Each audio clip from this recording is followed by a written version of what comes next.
Hi there! You're listening to Unnatural Selection, the show where we talk about newsy type stuff and things. My name is Tom. My name is Adam. And with our powers combined, we are Captain Planet. No, Unnatural Selection. You can visit us at our salubrious home on the web, unnaturalshow.com. I'd like to think, and yes. I know yes, thinking is good. But no, I'd like to think that maybe we have enough, like in terms of listenership, if we had any listeners who maybe had jumped on much later down the track when we were less pieces of shit than we were at the start, but also who might not have grown up with Captain Planet and not known that was the reference. I don't know. Wouldn't that be nice? Are there listeners that exist that do not know who Captain Planet is? And the answer to that question, Tom, is yes. Captain Planet is an old so that's what I mean. Reference. So but we were 90s kids who grew up on it. But so just to, I don't know, the idea of listeners being like, oh my god, that's referencing like some old TV show or just a nice little tidbit fact. I don't know. That would warm my heart. It's I mean, it's nice. It's nice to get the fuzzy feelings on the inside, which is why we do this show, to provide you guys with fuzzy feelings. Warm fuzzies? When we have George yelling about, interest rates being terrible, how the Republican Party are all goons, and usually I'm saying to eat the rich, no cops at Pride, whatever other controversial thing that I want to throw out there. Warm and fuzzies? Yeah. I mean, we can look at. I mean, it's not always like that. We can look at today's rundown. We've got some stuff about how the supermarkets are screwing us. About how Alabama is going into a Handmaid's Tale kind of dystopia. The Ukraine war is still a thing, and of course, Australia is spending $1 billion on a bunch of ships that it may or may not need. I mean, look, warm fuzzies, Tom. Warm fuzzies all the way. Warm fuzzies, and you just spoilt the entire rundown. So, you know what? We're giving him the headlines. And then if you want to keep listening, if you want this in your ear holes, you'll have to pay attention for the next hour or so while we wade ourselves through this. George, our co-host, isn't here today, unfortunately, so you're stuck with Tom and I. Speaking of those who are paying attention, they might have noticed that George is not here. He couldn't be with us today. He's not dead. He's just not here. Present. Suddenly, he might have just had something better to do on a Sunday afternoon. He did. We don't know. He's in the Bahamas. No one knows. Do you talk to George outside the show? No, I've never spoken to him before in my life outside the show. Yeah, outside the show. We don't care what we all do with our own lives. I mean, I care what you do, but maybe not George. George who? Anyway. So good. So we are a show about newsy type stuff and things, as you have just heard in our rundown. So the first story, perhaps, in our show this week is sort of following on from last week with the reports from the ACCC, where they looked into, not the ACCC, sorry, Alan Fells, who's the former head of the ACCC. He released a report from the trade, commissioned by the trade union, which talked about a lack of competition in the supermarket sector. Following on from that, there's been a whole bunch of things. Four Corners has got involved. Oh, yes. Did they get involved? Oh, boy, did they. Because, the ABC, the ABC can and does fuck up a lot, but oh man, Four Corners.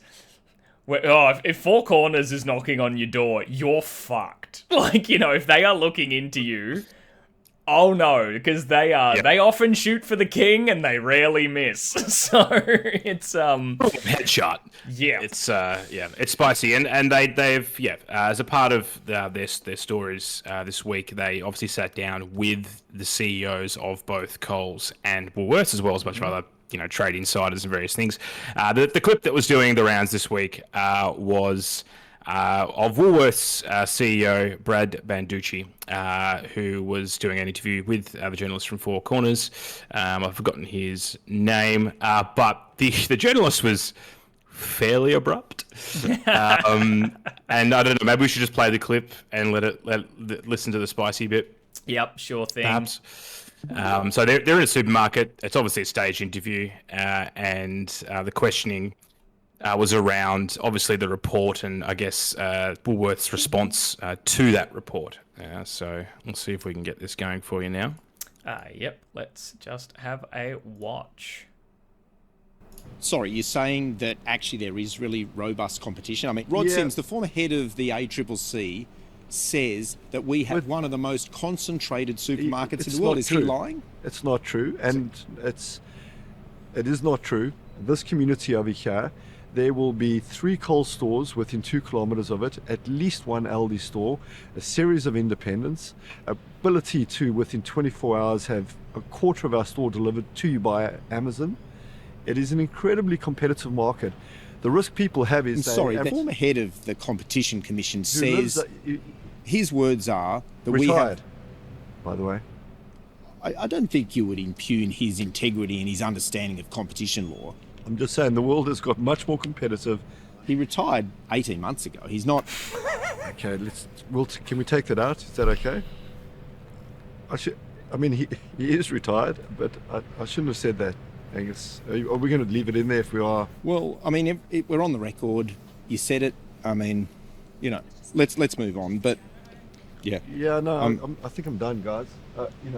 I do this with good intent. I don't do this with bad intent. No. You're walking out, really? No. Can we just talk through Brad for a second? Let me just have a minute. We'll be finished. Sorry, and for those listening who can't see the feed, Brad and his PR team have kind of wandered off, had a bit of a chat. Back he comes. Let's keep going. And then he just sits down. It's so uncomfortable. Oh man, it is very uncomfortable. Like it's you can be a CEO, but you can still, you have all the media training in the world, but you can still get put in situations where, if you've got a particularly tenacious journalist, because obviously, what had happened there was Brad Banducci was starting to roll to some talking points, and Angus Grigg, who's the journalist from the ABC who was asking these questions, obviously has pulled him back from those talking points. And obviously, Brad Banducci must have thought that Alan Fels, is like, Alan Fels does look like he's relatively old. Like he's probably in his 70s, maybe 60s, something like that. Obviously he thinks like, probably, he's been retired for ages. Yeah. Greg, straight back. It's only been 18 months. Yeah. You can see him go, oh fuck. No, you think you're latching on to that sweet little idea of he's been out of the game for a while, he's not up to date on like he mentioned Amazon online shopping and having your groceries delivered like that. He doesn't know what it's like. It's no, he retired a year and a half ago. He's well across this shit. And Yeah. He was nuts. And then just I feel it's one thing, and we talked about this a lot in when I'm going to do a George here, when I was doing my journalism training. Ding, ding, ding, ding. That talked about this a lot in terms of when you are interviewing someone who, says something that is embarrassing, you've corrected them on it, makes them look like a huge idiot. And going oh God, can we not use that? Can I take that again?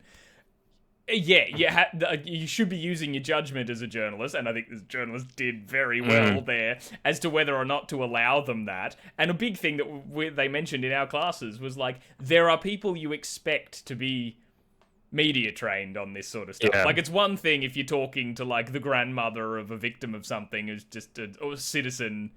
And you give them a fair shake of it. But when, the Prime Minister or the CEO of a corporation or any of that sort of stuff, you're no. You know what this is. This isn't your first time ever talking to the media. You done fucked. You made an idiot of yourself. So, following that clip, laughter was heard around the country as everyone was just whoopsie daisies. Oh man, he did a self-checkout was a good one that I'd seen around. He was an unexpected item in the bagging area. He just tried to leave. It's absolutely fantastic. But then also, can you imagine just to quickly jump back to it? The PR team stepping in, going, sorry, Brad. Listen, mate. You're making us look like a fucking idiots out there. Get Brad. You got to get back in there, man. You got to get back in there. Just own it, apologize, and move on. All right? You can't walk away from the interview. All right? Yeah. Okay. You're a big boy. Are you a big boy, Brad? Are you a big boy? Yeah, I'm a big boy. Okay. All right. Just go back in. It must have been amazing just to be Brad, you can't You can't just get up and walk out. What are you doing? You're not Malcolm Turnbull, mate. You're not a messy bitch. You're still the CEO. Like, you know, if you're retired, you're a private citizen. You do what you want. 2 days later. 2 days later. What happened, Tom? Yeah. He announces his retirement. Funny that. He's not retiring until September, I believe. Like, it was just an announcement of that he will be retiring in about 6 months' time ish. And that they're looking for a new CEO, who I believe they've found. We'll get to that in a minute. But they've been adamant that this retirement announcement had nothing to do with the really damning and embarrassing clip from a few days earlier. And I'm like, while I'm sure he's been thinking about when he's retiring and it's not stepping down in immediate effect, come on. Like, come the fuck on. The timing is like hilarious. Like, you know, it's not. Is it causation? We don't know, but there's definitely a correlation, shall we say? 100%. If the timing. It's not timing, like, you know, if they're not using it as damage control, then that makes them look even more stupid. Like, you don't see that this is the worst time. Like, that's the worst kind of damage control. What he said was that Mr. Banducci said that he considered deferring the announcement given recent events, but it did occur to me to delay, but actually that wouldn't have been authentic. I thought we had a plan and the best thing to do was stick to the plan. Mate, you being authentic is what got you into this mess. Like, that was a very authentic comment you made in the video, sassing this guy. I mean, it was a bit sassy. I wouldn't say that it was, you know, slanderous or anything like that, but it was definitely a sassy comment, which is, you know, when a supermarket's when this kind of story comes up, you know, you need to show empathy. That's what everyone's looking for, is empathy.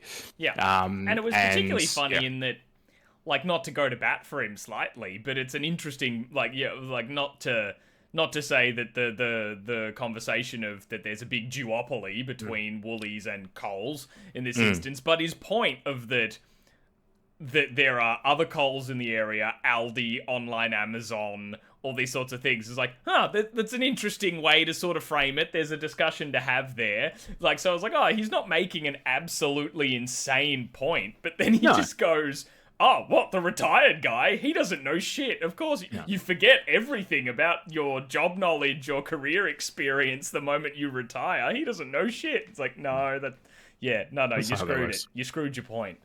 You stuffed it up. But, and it's also, like, it's probably worth also mentioning that this is probably, for Woolworths in particular, they previously had the whole, like, Australia Day ban on Australia Day products. They'd removed them from their shelves, and they copped a lot of flack for that. Would we call it a ban? Like, Australia Day ban? They didn't sell it. They didn't ban any. Well, they don't sell fucking flags. They don't sell cars, to my knowledge. They haven't banned cars. I mean, I guess, though, that analogy is bad because that would, like, you know, if it was similar to the Australia Day thing, they did previously sell them and have decided not to. But anyway, the point is, ban. Well, maybe not bad, but they did cop some flack from that. Obviously. Oh, of course. Yeah, but there were also some people that supported that decision. It's obviously been in the news. They have found a new CEO. I don't know. A new CEO. If they have, like, if they're now in the role or anything. I'm not up to date on that. But I thought not. No, but they have found. Oh, I don't have their name here, I don't think. They did I? Hang on, I think I accidentally shut the article somewhere. Oh no, there it is, because I moved it out to have the the stream. Haha, sorry, I'm doing it live. George normally handles this stuff, so sorry everybody for my you're nailing it, buddy. Oh, here we go. Amanda Bardwell is going to be the new CEO of Woolies, who is the current head of Woolies X, which is Woolworth's e-commerce division. So I don't know if they went to the same business school as Elon Musk and are like, put X in it and it's cool. It's cool. And it's e-commerce, right? Electronic. It's nuclear. Like, all this sort of shit. It's nuclear. Not gypsy, sir. She's analog. Nuclear. Nuclear. all that sort of stuff. But I thought it was funny. There was a little I don't know if this comment was in this article, but when they were looking for, like, they've announced the new CEO, like in all that sort of stuff, and they said after a thorough international search, right, they've found their new CEO. Which now, Adam, when I say like if you're doing an international search for your CEO, like what does that mean to you? Because to me it means it means on LinkedIn you've just put the job ad up for global or something. I didn't think of it that way. But what it means is they've gone to a recruitment firm probably, and they've looked for international candidates. That's all that means. Yeah, but like international candidates, you'd think like, I don't know if it's someone who's the CEO of somewhere else and is looking to move like over, or just like blah blah blah. Yep. I just find it funny that you do a big international search and you hire internally as a result. You've done a big international search and you found. You work for a big Australian conglomerate. You know how it works. You've got to make it look like you're being equitable and reasonable and fair, but really you're just picking. You're picking, what was her name? Ms. Bardwell, Amanda Bardwell. Amanda Bardwell from down the hall, because she's pretty good at what she does, and we trust her. I just thought that was funny. It was like, here we go, interviewing several global retail candidates, and then, I don't know, just being like, and they're all shit. Like, we looked internationally. Everyone internationally is garbage. Like, we picked They just don't understand the business, Tom. That's the thing. They just don't understand the brand that is Woolworths. I mean, that is fair. And actually, probably if you're ever going to be hiring a CEO, that's probably something that should be done more internally for, like, business knowledge. Like, unless you're trying to do that, we're shaking, like, the whole exec team is crooked and we're shaking up the system. If you're pulling a succession. It is also worth noting with this announcement of Mr. Banducci's required retirement, is that Woolworths, the supermarket chain of Woolworths, their half-year profit was up 2.5%. Now, the group, so the Woolworths Group, which is a bunch of other businesses and other interests, they own some liquor stores and other different things, they had a massive loss of $781 million. Now that is mostly because their New Zealand division, because they do own some companies in New Zealand, they had to write down, I think it was like $1.5 billion worth of value from the business Foodland, which is a business that acquired almost a decade ago. Yeah. And there's also a reduction in the value of the ASX listed alcohol and hotel spin-off Endeavour, which owns like Dan Murphy's and BWS, right? Never heard of Endeavour. Like, yeah. Well, you don't. You never hear of the parent company that owns... that's actually a middle company. So there's the Woolworths Group, then there's like Endeavour, and then there's the brands which are BWS and Dan Murphy's. So it's corporate fuckery. Yeah, I know we're missing George with the NBA chat. I was at NBA chat, like George. NBA. Like, yeah, Chicago Bulls have had a hell of a season. With NBA chat. But that just sounds like it shouldn't be allowed. Like, just why does there have... Like, okay, you've got a company like Dan Murphy's, and Dan Murphy's is there. They sell alcohol. You're an alcohol selling business. There you are. And it's like, but it's owned by Endeavour, which is then owned by a bigger company up top. Like, why? Why isn't it just its own thing? I don't know. Me not understanding money. So I should clarify. It doesn't own outright, I think, Endeavour. It has a stake, a large stake. So it's a partial ownership. It's a partial ownership, shall we say. So that's how business works, Tommy. There's partial investors, money going everywhere, and everyone evades tax. It's lots of fun. Wonderful. This is why I didn't go into business, because I'm too stupid to understand it. Whether or not, this announcement also coincides with the fact that was a pretty massive loss for the group. They also own Big W, which is like a Kmart competitor here in Australia. Interesting that comes at the same time. I think, whether or not Mr. Banducci has jumped out of the window or been pushed, it probably doesn't really matter in this case because, I think it's probably, from an optics point of view, it's probably better that he's not there. But I mean, if anyone who expects, I think there was a couple of articles or reports or people commenting on it rather, that, anyone who expects, a different CEO to radically change the system and listen, learn and get better is fooling themselves. It'll just good be luck. a musical chair piece. We should move on to Coles because it wasn't just Woolworths this week that had some fun. Coles is also a part of this Four Corners doco as well. Yeah, the Four Corners doco wasn't just let's stick the boot into Woolworths. It's like, Coles is great.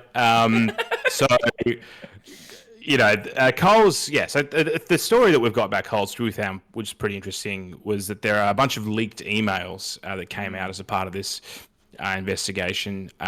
So these leaked emails show that Coles had been profiting from higher prices at the checkout, despite repeated assurances from a supermarket giant that it is doing everything in its power to keep grocery bills down. And the situation that these emails are talking about is where a supplier has come in and said we need to raise our prices. Yeah, and it's basically to do with costs going up. We're going to raise our prices, whatever the situation is with that supplier. Whatever product they've got, the article hasn't named because the person leaking them was fearing retribution, but whatever, they've asked for a price increase. It's Coles' response to this that is the interesting thing. So basically, the emails show that Coles received a one-off payment from a multinational supplier, so that supplier that we're talking about, for allowing the price increase, but then it's still passed on the full cost of the increase to customers. Yeah. Which some might call that double dipping. Yeah, isn't how that's meant to work. Like, the one-off payment is to be compensating the loss to margin that the retailer in that instance is going to be suffering as a result of this. So to avoid the kind of scrutiny or outcry that we're just seeing from a lot, like that we've been railing about for ages, like, where you walk into so you don't get, remember when I was talking about cheese the other week? So you don't get that situation of walking in being like, hang on, this cheese is now suddenly $1 gajillion more. Why? So rather, the retailer would want to be like, well, we want to avoid that kind of optics, so you get compensated in a way to keep the business relationship going up, right? Like, this is all like, I guess, like what buying deals are like. And you usually see it for the opposite, where it's like somewhere wants to, run a promotion on something and therefore, to sell something below its cost value or any of that sort of stuff. And yeah, you work out deals with suppliers because, it's not so much I forget what the term for this is, but it's not like the cost of, it's not you're not planning to make profit on a economy of scale. That's the term. Yes. Rather than like specifically selling that particular product, granting you a profit of $5-10, whatever it is above cost, you're selling it. But the actual like grand scale of over the long term of like, getting your products out there and people like liking them, getting used to them, all that sort of stuff. So yeah, the allegations from these emails for Coles is like, that's the opposite of what's meant to happen in those sorts of deals. And yeah, I guess it's some evidence of price gouging, or at least like not being as forthcoming about like the there's been lots of talk, lots of people have been like, we've been trying to gather data and all that sort of stuff of like what prices are doing and like whether or not, hang on, are they just like, we just see the profit figures come out from their like general reports or whatever, and we'll go, hey, I thought you guys are saying you're doing it tough. So seeing those inconsistencies, but to sort of see emails like this, it's like you're emailing. It shows what it's like at the. And what's interesting with this chain is that initially Coles actually rejected. So the supplier went up and was like, "Hey, can you guys, can we increase the thing by 5%?" And then Coles went, "No, customer needs, competitive environment." Then they went to negotiations, and then they were like, "Well, if you pay us $25,000 as a one-off payment, and we'll put that towards online promotions." And then they were like, okay, sure, that sounds like a pretty good deal. And then they also then pass that full 5% onto the customers. Yeah. And the argument was that the supplier couldn't quite see was that the Coles buyer said the price increase would cost the supermarket hundreds of thousands of dollars, and that if the supplier wished to proceed, the supermarket would need compensation to close the so-called gap. But the supplier couldn't really see where the gap would be. Like, it was sort of made up effectively in their minds. So, and they wrote back just sort of days later with the good news that the offer had been accepted and that the full price increase would go through. So it does feel a bit like, pay to play in some ways. And obviously, for these sort of business deals, I imagine this sort of stuff happens all the time. And Woolworths allegedly do something similar. So Woolworths apparently, again, from the Four Corners investigation, found that about 18 months ago, Woolworths began to try and increase its own profit margins using economy-wide inflation as a cover. And that they were doing a kind of like a profit sharing thing. So they would, let's say if Woolworths buys something at $2.10 and sells it for $3.30, it would, basically it's increasing its margin. Shoppers pay more, but basically the share of, so Woolworths takes a decent chunk of the increase in the profit, and then it only passes on a smaller share of that profit to the supplier. So basically they're doing it slightly differently, but they're basically doing a very similar sort of thing in terms of the way it does get passed on to consumers in the end. So yeah, I mean, I guess, they've got we don't want businesses to make a loss, but we also don't want them to take the piss either. This is... And it's just where the gross excess of like corporate capitalism sort of kicks in, right? It's just like number go up always, as we sort of always. And you can't say that you've got to think about the customer needs, and then just go, well, if you pay us $25,000, we don't give a shit, and then just immediately change your tune. Yeah, because that makes it look like we have to care about the customer's needs, but customers' needs, there's a price on it. To be like, We'll give you $25,000. Customers, what are those? It's the ethical sort of consistency there doesn't really stack up, does it? Yeah. So yeah, it's interesting that some of that data's coming out now, and obviously, I mean, this is all completely. My understanding is the Four Corners report has been sort of working, maybe not alongside the ACCC investigation, but they've obviously used all of that information. But I'd assume these emails that Four Corners has are separate, completely separate to anything that the ACCC, it's not the ACCC, sorry, Alan Fells, who used to work at the ACCC, from that report. Yeah. It's actually the trade union. That's actually, it's actually a union document. I don't know why I keep saying the ACCC, but anyway. I don't think that they're in cahoots. I think Four Corners has done their own investigation, and it's just kind of great that the two things have sort of come along at the same time. Not great if you're in PR for supermarkets, though. Yeah, not so great. But yeah, I mean, they're gonna earn their salary these couple of weeks. Indeed, depending how that all goes for them. Whether or not any government action, I still haven't heard of any government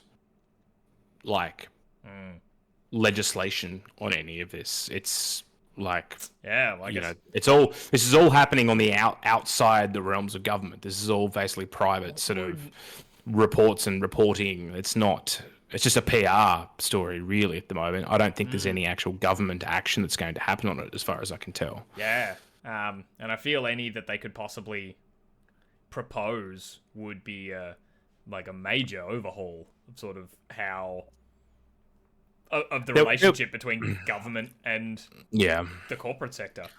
I mean, there are definitely issues that Labor would be treading lightly around. We've discussed this, I think, when the report was released. There are a number of recommendations in that report, but they won't be doing anything wholesale. They'll be doing whatever they can do to tread lightly, a light footprint, shall we say, on that issue. Speaking of light footprints, Alabama does not have those. The state of Alabama in the United States has, when they do things, they like to go boldly, shall we say. And the story is boldly? This week. Maniacally? maniacally, religiously, ideologically. It's all the bad things. Yeah. So the Alabama State Court, just within that state, has ruled basically that embryos, for the purposes of IVF, frozen embryos, are effectively children. Yeah.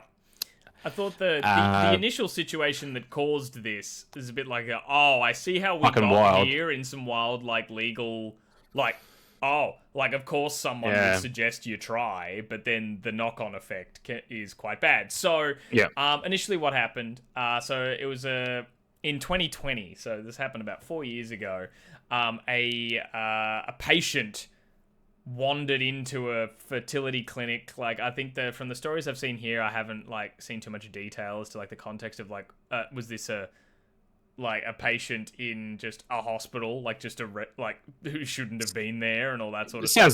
Sounds someone who was medically or mentally perhaps unwell just sort of got into the IVF clinic, basically. Yeah. So they said through an unsecured door is what I've seen described here. Yeah, and they made their way into the clinic, and they removed several frozen embryos, I don't know, just like you're in a sci-fi movie, sliding them out of the cold tank with all the thing in it to be ooh, what's this?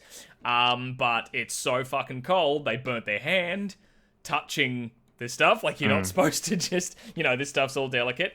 They touched it and they dropped them. Because you've touched something really hot or really cold, and they dropped them. They hit the floor and were destroyed. Because the embryos were destroyed as a result. So the couples who were affected by it brought a lawsuit against the clinic, and the legislation that they were citing was an act from 1872, apparently, that allows parents to recover damages for a child's death.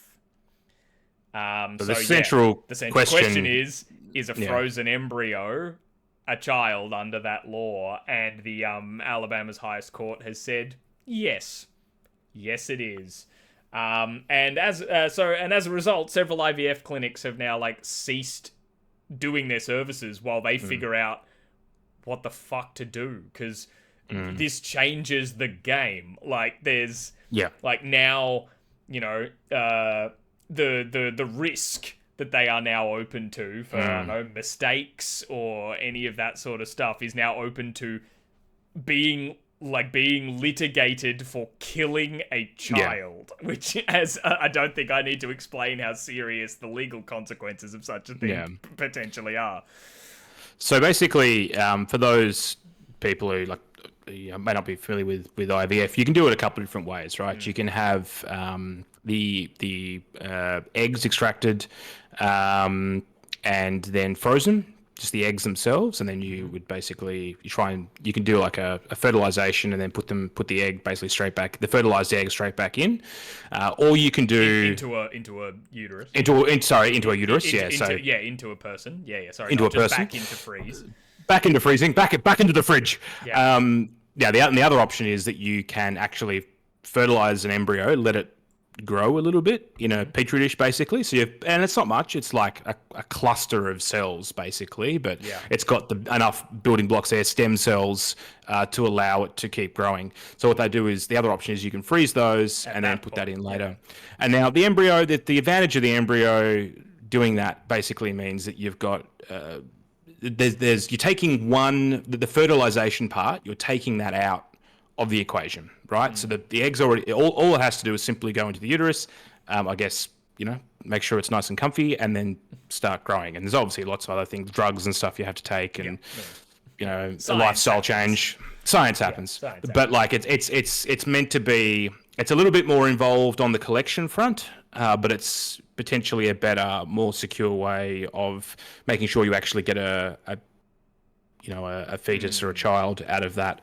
Eventually a child starts off with a fetus, get to a child at the end of it. Now, the problem being is and a lot of people who freeze their eggs, and this is where the whole central business pitch of a lot of, not all of them, but some IVF clinics and egg freezing places, is that it's an insurance policy, right? They advertise it as, well, you don't necessarily want to have kids now, and just freeze your eggs or freeze your embryos, and later down the track, you know, you're able to go. I guess that's the other big to thing I probably should mention between of, like, biological clock, quote unquote. Yeah, concept, right. yeah.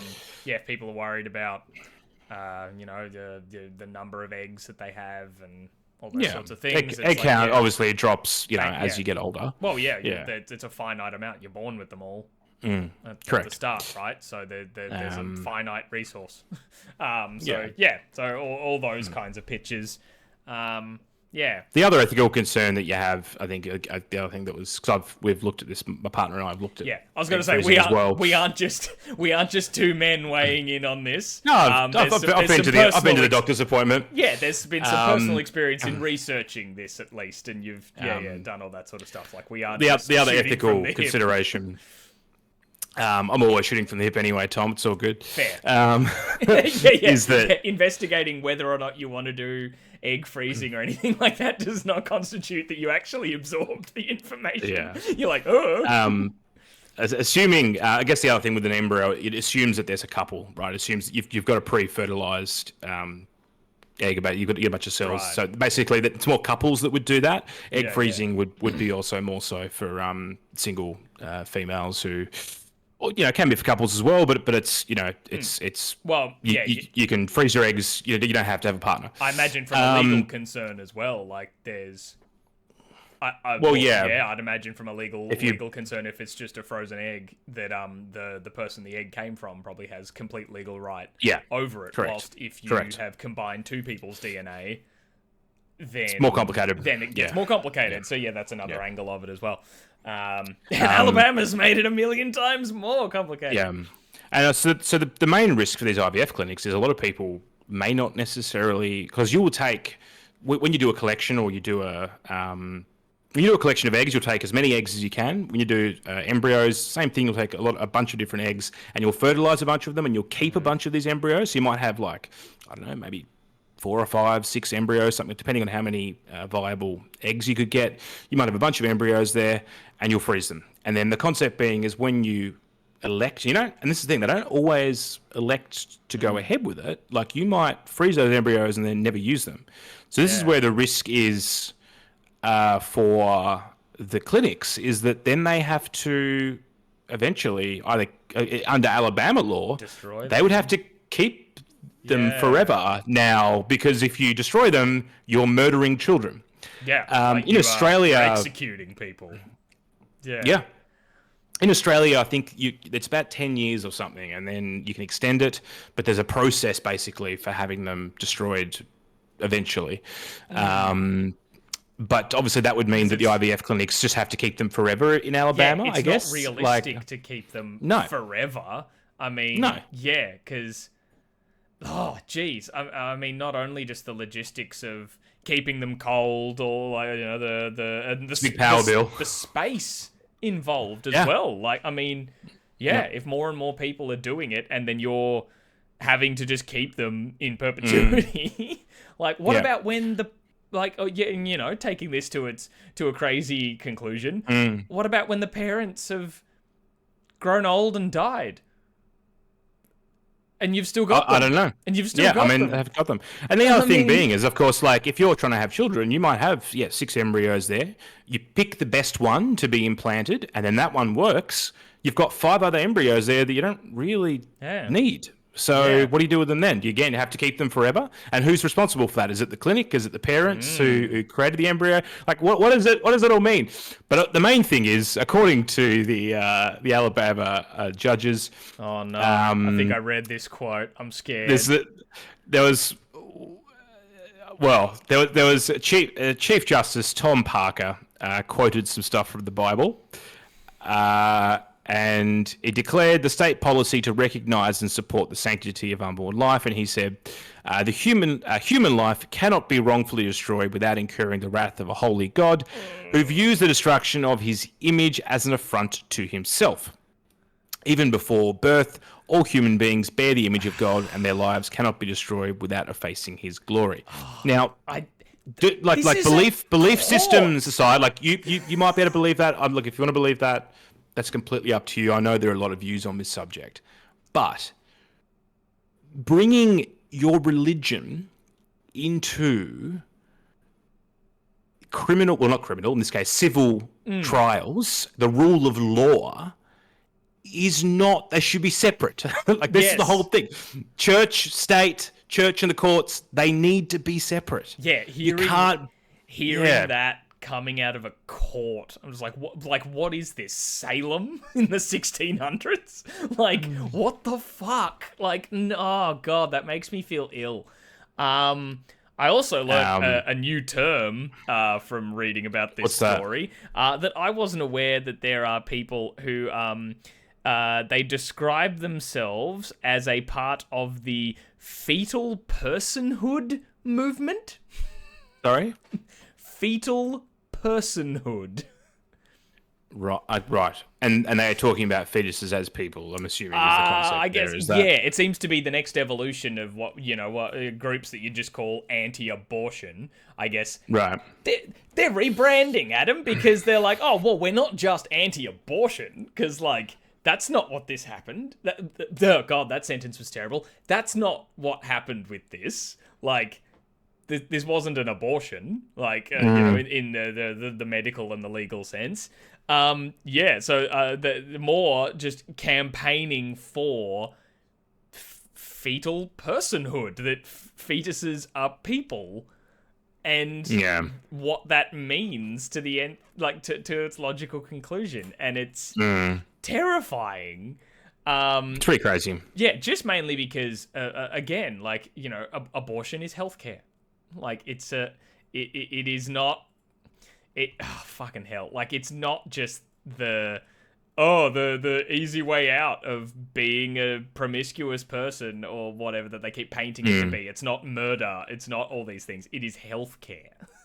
And to be warping it to turn it into a crime at this point, like, they're rubbing their hands together to be like, wait. So we can, like, overturning Roe v. Wade was one thing just to prevent that. To prevent abortions being able to happen. But the other thing is, but then if someone does it, it's not a charge of, I don't know, just breaching a law that they've passed, but murder, but or like wrongful death, like all those kinds of things. To change it in that way is frightening. And where do you? It's crazy. I was thinking about it. Where do you draw the line on this then? Because, like, I know in this case they were embryos. Right? Yeah, so correct. This is where it's a point of, like, that they were embryos, so they had been through a point of fertilization I'm not a biologist and all this. So they're basically a cluster of cells. Yeah, but I mean, for lack of better terminology, it's like the baby forming process had started. You know what I mean? It's not just like a sperm sample or an egg. It's like those two things have started the process of what could eventually become a baby. Yeah. And so it's like, okay, so is that where these people are going to stop? Or do they want to push it towards like, does this affect egg freezing? So if you just froze an egg and they destroy that, is that a potential fetal personhood? I think is sperm is jerking it off? Are you wrongfully killing potential children every time? I know the religious people would be like, "Oh, that's a sin." Every sperm is sacred. Every sperm is sacred. But like, how far do you fucking take this into the Handmaid's Tale dystopia that you referred to earlier?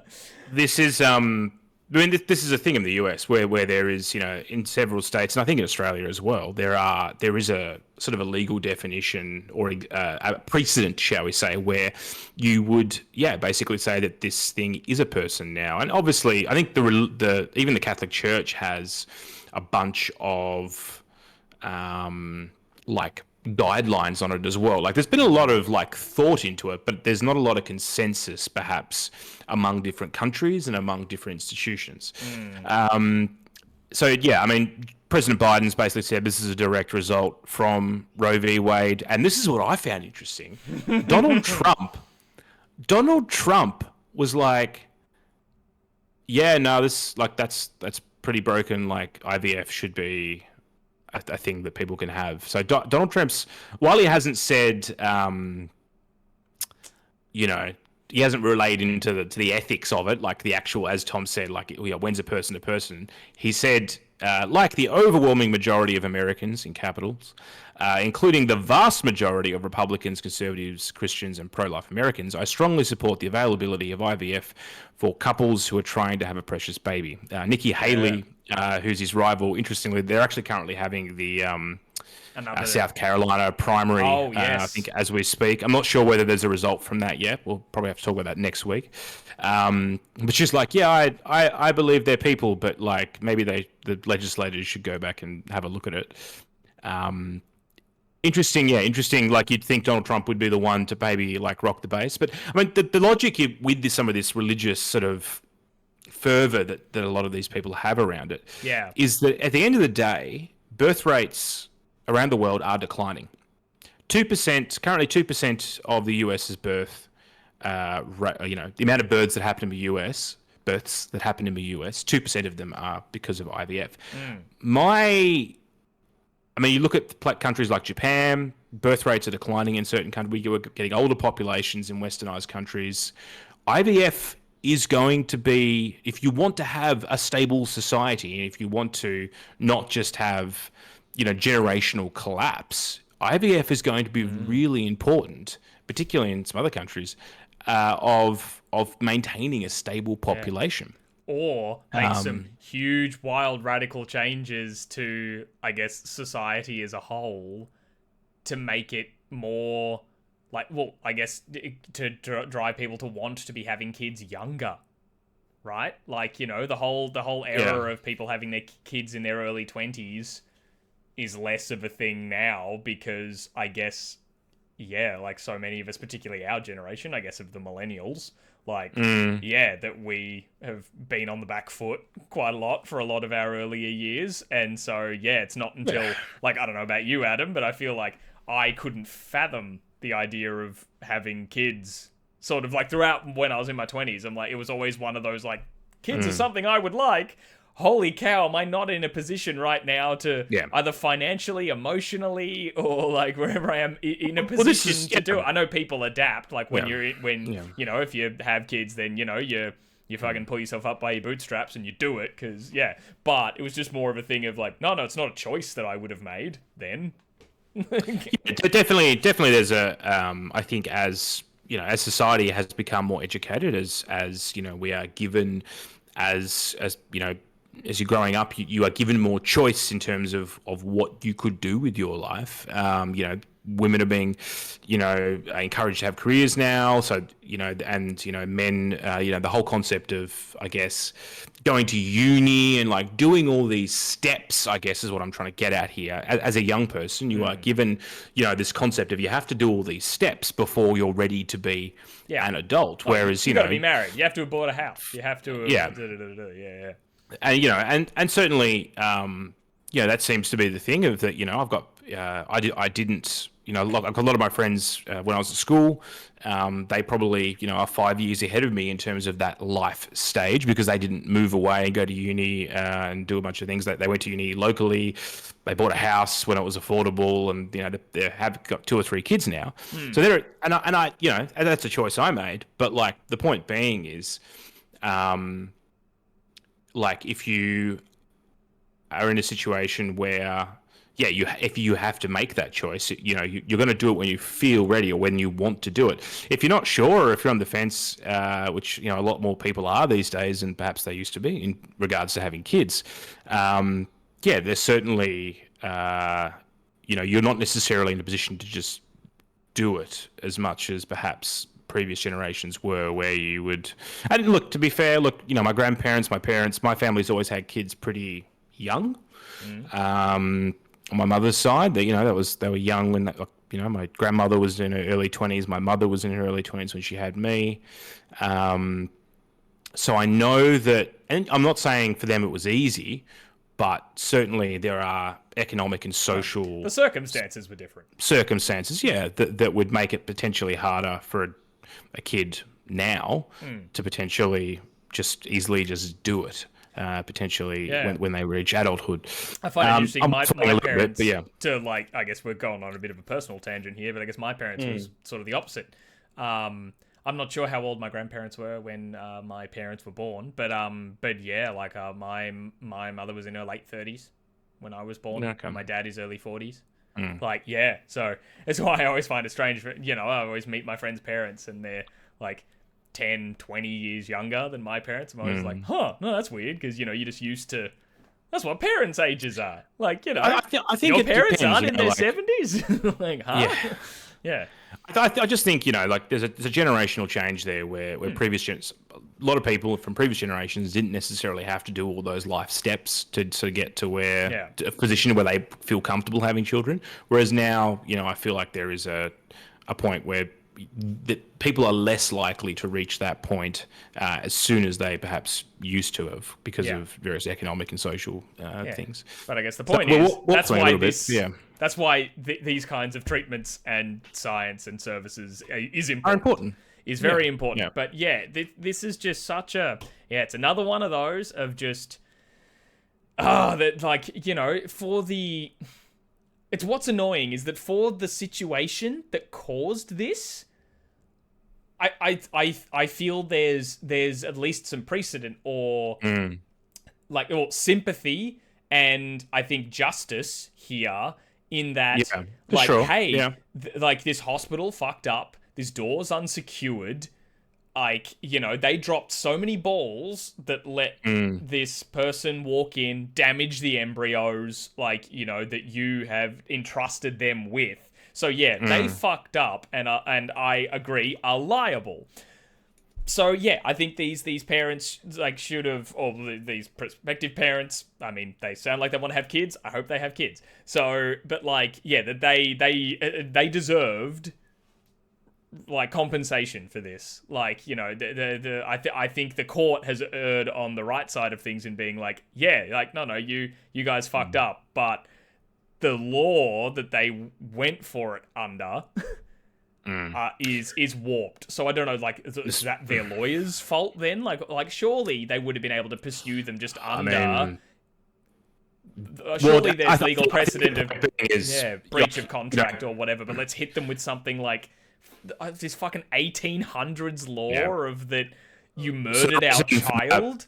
The reason for that is because they would have had a higher payout, likely higher damages, because of that legislation, as opposed to whether it just be like, property or some other sort of damages. Like, you'd be looking at, a difference of tens of thousands, potentially hundreds of thousands, right? Like, I feel it's just... That's the reason why they've gone with that law, because it's the best opportunity for those, the plaintiff, to recoup as much money as they can. And it's just gross because, look, having done zero research into the law at hand, but I can probably, I feel pretty confident in saying that the purpose of this law from 1872 was so that you could, like, pursue the fucking coal mine company for, like, your child being crushed by equipment while they were working away in the coal mine. Like, when, like, your fucking, like, chimney sweeps were killed in the line of work, that you can, recover damages from the child's death at the hands of their employer. Or, like, I'm almost certain that is what this kind of legislation was for. And you'd imagine there'd be... Like, you'd imagine there's some sort of utility for it, right? Back then, like, little to zero labour laws, let alone child labour laws, sort of at that time. So, and this is to be clear, this is a civil law they're referring to. It's a civil precedent. I don't. No one's going to jail for murder. And I don't necessarily know whether or not any of these because there's a civil precedent now, whether or not you could then draw a criminal precedent from that. Like murder. I don't think that's the case. But either way, it's not a very good business decision to keep practicing if every time you dispose of an embryo, you're potentially getting a lawsuit shoved up your ass. And it's caused a lot of the kind of fallout that, the overturning of Roe v. Wade did as well, where I think some other states... they'll look at doing something similar now. Looking to do something similar, but also people are having to find alternatives out of state.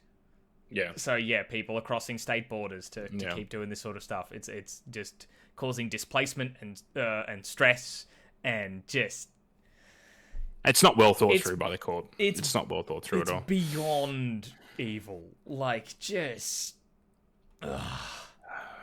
Pretty crazy. Like, think further. Like, you're judges. Like, I don't know. Do they think about the precedent that they're then gonna set, or is it just the result of the day? Like, I don't know which is worse.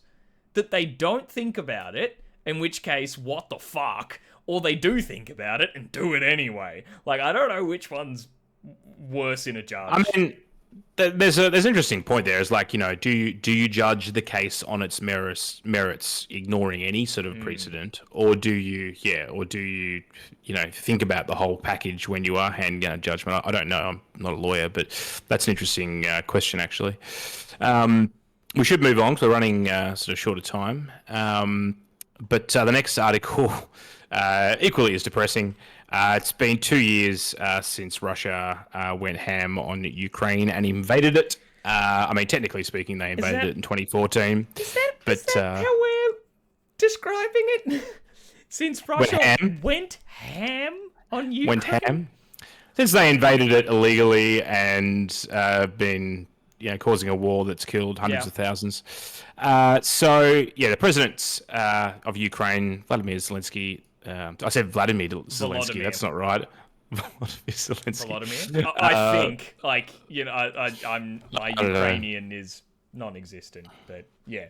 Volodymyr, I believe it's pronounced. Yeah, I was getting mixed up with Vladimir Putin. My brain's sort of warping all these names into one. It is one of those, the inevitable movie made about this is going to get very confusing. Yeah. So Zelensky has issued a rallying cry, vowing that his country will prevail. None of us will allow Ukraine to end. And he said an address in the capital, Kiev, and a bunch of Western leaders have stood up and showed solidarity. But I thought it would be an interesting point just for people who haven't been following the conflict, because I know it's sort of been in now the news a bit, just to give you an update on how things are going. There was a lot of news around the Ukrainian counteroffensive about 6 months ago, and sort of how that was meant to change the whole thing. And for people who haven't been paying attention, it did not. They took back some land, but at the cost of, I guess, a lot of equipment and men. Since then, the Russians have now launched their own counteroffensive. They've closed up the Avdiivka salient, the cost of what could be, hundreds and hundreds of Ukrainian people are potentially trapped behind enemy lines that were killed in part of the retreat. Strategically, Ukraine are now on the back foot. The Russians are also advancing north, I think in Kupiansk, and on a four-front axis. It's very reminiscent of, I guess, and Russia likes to sort of, spout this in their propaganda as well. It's sort of like a World War II sort of wave attack kind of thing. I guess, and it's kind of a cliche. Everyone says that Russia, just like sends, what's the thing, Tom? Wave after wave of my own. Their own men at them. Yeah. That's kind of a Russian cliche, but it's sort of what they're doing. They, there are entire Russian units that have been wiped out multiple times, and they've just restocked them with fresh recruits. Jesus Christ. Like there's I think one of the infantry maritime brigades or something has been wiped out like 3 times, and they just keep bringing more people in. Jesus Christ! And all for Putin's ego. Well, yeah, and the thing is, Russia knows, and Russia's good at this. Russia knows that, and they knew, maybe not to the extent of they probably didn't see it playing out like this. I think that when they invaded Ukraine, they thought that it would collapse pretty quickly. But Putin knows that Western support is generally pretty fickle for this sort of thing, and that eventually US citizens will get tired of it, and they'll eventually pull support. And so the Russians have just been biding their time. And the Russians can do that. The Russians can just, because Putin's got such a hold on power, they can just sit there and wait. The sanctions that are put on Russia, like they're not great for Russia, but they haven't crippled Russia by any stretch of the imagination. Russia has turned to Iran, it's turned to North Korea to get ammunition and supplies. Like, they've found ways around things, and by all accounts, Russians aren't doing it great, but they're not doing it as bad as the Ukrainians. So Russia is, the Ukrainians are on the back foot. So we're at probably a pretty important time in this conflict, in that the US is still, they've just, a couple of weeks ago, they've announced a big aid package with more equipment and stuff. Like currently the Ukrainians have an artillery shortage. So the Russians had the momentum. I guess we're at a point now where the West has to either double down on its support and see this thing through, or the Russians will eventually start to advance. Well, they are advancing. They'll advance quicker, I guess, is the point. Now, the F-16s that Ukraine got, they should be the pilots should be trained up, and they should start using them probably over the next couple of months. But whether or not that really is a game changer, we don't know. This is a trench warfare conflict, basically. Whether or not it gets back to a maneuver warfare sort of, I guess, situation, I don't know. But while there's the stuff happening in the Middle East, Ukraine is still just sort of holding on, I guess, in their own sort of backyard, and Russia will not give up on this. They're maintaining their maximalist objectives. All their rhetoric says that they want to remove Zelensky and install a puppet state in Ukraine, because Ukraine is traditionally Russian, according to Putin. Yeah, according to Putin, it's theirs. Yeah. So, sorry, I was going to say, you go. in the chat, Polyverse just dropped in that they'd heard Russia was bringing in heaps of prisoners as well to fill the front line sort of stuff. Isn't that literally the concept of StarCraft? I thought the Terrans are like, they just put prisoners in these giant mech suits and send them off to fight. So basically, holy cow. Okay. Yeah, well, I miss the days when sci-fi was sci-fi. Like when that would have been a fun concept to be like, oh, cool. Like, yeah, this is a cool sci-fi game I'm playing, not literally what they're doing. Well, I mean, minus the mech suits, to my knowledge. Fuck, I hope they don't have mech suits. I don't know what the current proportion of prisoners in the on the front line are. I know. So what was happening for the first year and a half of the conflict was the Wagner Group were recruiting. So they were the mercenary company, right? They were recruiting out of prisons. Yep. And then basically you do your service and you get a freed afterwards. If you survive. And if you survive, and a lot of them were being used as just meat grinder. Around Bakhmut in particular, a lot of those prisoners were just being thrown to the slaughter. Jesus. So that there was like the soldiers of Wagner, and then there were like the prisoners, and the prisoners were just used as like meat, while the soldiers went and did their thing sort of around the side. But as to whether the Russian MOD is directly employing prisoners, I don't know. I'd imagine there still would be some. They'd be using whatever they can to try and restock troops. I think that they're still doing draft, like there is conscription in Russia, so that's how they get a lot of their troops. Yeah. You just get called up and away you go. Yep. But the difference is with Russia as well, they just have the entire Soviet arsenal at their disposal. They can just keep bringing, they're fucking shit, all these old tanks and BMPs and God knows what else they're bringing out. They can just keep bringing them out forever. Yeah. Whereas Ukraine cannot do that. They've got a limited supply. It's only so much the West can give them. Western manufacturing isn't really ramped up to the point where they can just keep throwing things at Ukraine. It's not looking good for them. I mean, they can keep throwing things at Israel.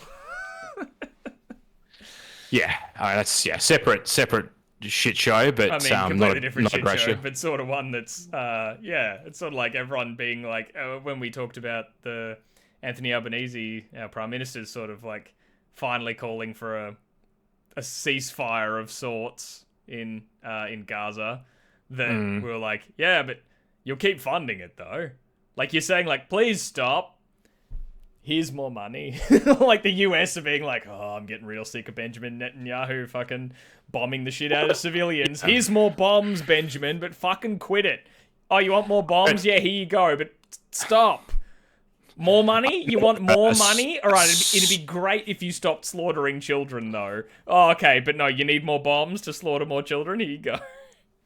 I don't know whether Australia is still giving Israel any material support on that front. But certainly it's bad enough. Certainly the US has been up until now. I'm not sure how long that will go for. I'm pretty sure they still are, despite all the little strongly worded letters. Well, and no, I think also someone quoted him as calling him like a fucking bastard or something. Like someone said Joe Biden called Netanyahu or like a bad guy or something like that. Like, you know, criticized him in private. Like, yeah, but you're still doing the thing, Joe. It's still doing the thing. Yeah, I mean, the US... Polyverse in the chat, you're right. Hey, you're making me look bad for supporting you. That's exactly what's happening. But then the next thought doesn't come into their head. You know, it's the Peep Show sketch. Are we the baddies? Why does no one... We all reference that clip so much. Why does no one then take the next step? Which is... Because Israel is the West's bulwark in the Middle East, Tom, and they don't want a unified Middle East. It's strategically not good for the US. So that is the reason. That is the reason for it. If you want to know why they're doing that, that's why. Aren't superpowers great? Yeah. 2 years. Well, I guess probably the other point to make on that is that the US does find itself in a tricky position now, where it's basically propping up one war effort, because a lot of the European powers have basically given the Ukrainians all they can give. So the US is basically propping up, Ukraine, and then they've also got the whole situation in the Middle East now, which is spiraling out of control, particularly when it comes to the Houthis, which they're actively trying to target.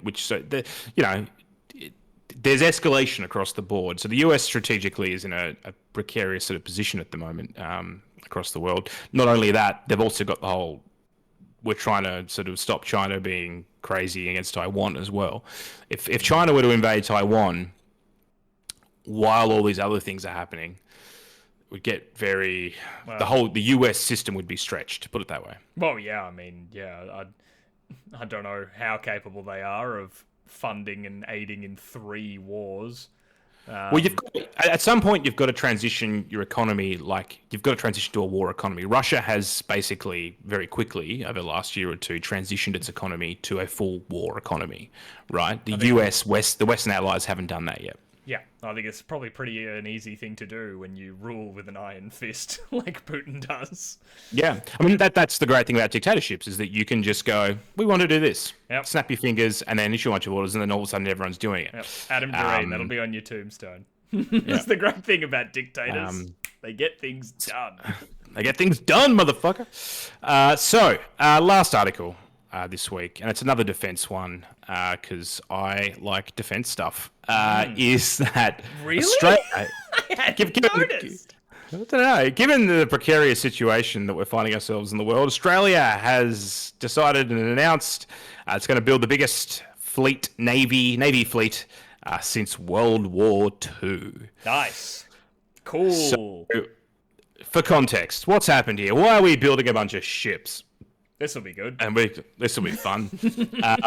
We love ships. Shippies. Yeah. Why are we building ships instead of adding dental to Medicare?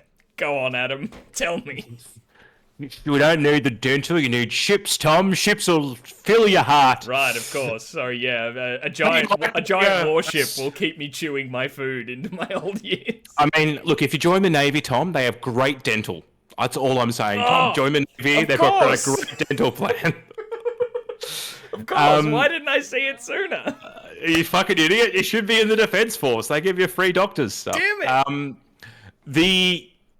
Okay, so there was the Defence Strategic Review, okay? So a big review published, I'm pretty sure it was commissioned by Labor, following them getting into government. And the Defence Strategic Review said, yeah, we're fucked. So, Okay. basically... Is this because we don't have submarines? Well, what they said was that we need to drastically realign the way we are constructing and developing our defence force. We need to up our expenditure on defence, and we need to be ready to fight pretty soon because of the threat basically posed by China, without really naming China. Without really saying it. They're like, there's a big superpower who's not America that we have to worry about. Like, Britain? I can't remember now. No. I can't remember whether DSR was actually a Labor initiative or whether that was technically a former coalition one. But anyway, what Labor did do was, following that, they commissioned a fleet review. So basically, they look at our fleet and go, what do we need for our fleet? That was published the other week. And the previous policy was that, yeah, we have AUKUS, we have a bunch of submarines. Submarines are cool. Don't we love submarines? We'll get them in 2040 something. They're coming, I promise. Yeah, there was another program called the Hunter Class Frigate Program, which is due to come in about 2034. The Hunter Class... No, that was basically, and there was another one called the Offshore Patrol Vessel. So they were basically the three flagship ship programs that Australia had. And the Fleet Review has said that they are both. We need to do more. Like, those aren't enough, and they are not. They don't give us enough versatility. There's not the right structure. We need to diversify. So what they've done is diversify and increase the number of ships. So they've wound back the number of Hunter-class frigates from like 9 or 10 to 6 now. The Hunter-class frigate being like an anti-submarine, primarily, ship. They're going to... Oh, yeah, we've got to wind down those. We want submarines. Yeah, exactly. Otherwise, we want them. they'll argue in the locker room. Nah, it's a lot of competition between the surface fleet and the submarines, I believe. Anyway, and the other thing they're going to do is basically get a whole heap of what they call... general purpose frigates. This is kind of what they call a tier 2 surface combatant, which is kind of like similar to what we've got now with the Anzacs. They're just a ship that can do a bunch of different things, but nothing particularly well. And they would be an off-the-shelf design that, in theory, we can start building pretty quickly. Because the first Hunter-class frigate isn't due to be ready until like 2034. The other thing they've said they're going to do is basically create a bunch of like optionally crewed ships, which is tacking onto a program the US is developing, where basically what people are saying is they're going to be a bunch of ships that you can just slap a bunch of missiles to and sort of use them as a missile platform, basically. And it's a US initiative, so it sounds to me like they're just going to give us their junk. Is that what I'm understanding? I don't know. They haven't made it yet. So all they've said is it's an optionally crewed ship that will have vertical launch cells. So they haven't really specified what it is. It's not a finished design. We could get them in the 2040s. I don't know how quickly they're going to be made. It's all sort of on the drawing board. They've wound back some of the offshore patrol vessels. There'll only be like 3 of those now. And they're going to, I think, increase the amount of like little patrol craft that we've got that are already in existing design. Anyway, so all of that will bring us to 26 major ships in lieu of the 11 that we currently have. However, we're not going to get those, and this is where the whole thing starts to break down. We're not going to get them till like 2034, 2032, maybe at the earliest. They want to potentially bring in some of these tier 2 or the general purpose frigates in sooner, but they haven't even selected a design yet. They'd been partially made overseas and then brought over. It'll take years for these things to come in. Labor has left, I think it's about $11.1 billion over the next decade for this expansion, which billion with a B, but it still doesn't feel like very much given the cost of you imagine like the AUKUS deal, for instance. They don't really know how much it's going to, $11.1 billion now, but like how much more money you're going to need by like 2040. And while this is all happening, over the next like 6 or 7 years, we're actually the number of ships we have will actually decrease. So the ships we've got now, they're going to start to be retired. Yeah. And then we won't have any replacements for them for like, I don't know, 6-7 years, something like that. So what you're saying is there's just going to be a a sweet little window of opportunity if anyone wants to, like, tomorrow when the war began, Australia. Like, Yeah, I mean, literally, yeah. I mean, we're we're this actually, nice gap where we're defenseless. I mean, to an extent, yeah. Shit. There is, I mean, and the thing is, you know, the strategic circumstances we find ourselves in are now. They're not 10 years from now. You know, like, we can't say to China, hey, just chill out on Taiwan for 10 years while we figure our shit out. Like, they're not going to do, like, China's ship production is like the fastest in the world. Their navy is now, I think, the biggest in the world, and they are producing more ships. Like it's crazy, the amount of ships, metal that's currently going into shipbuilding in China.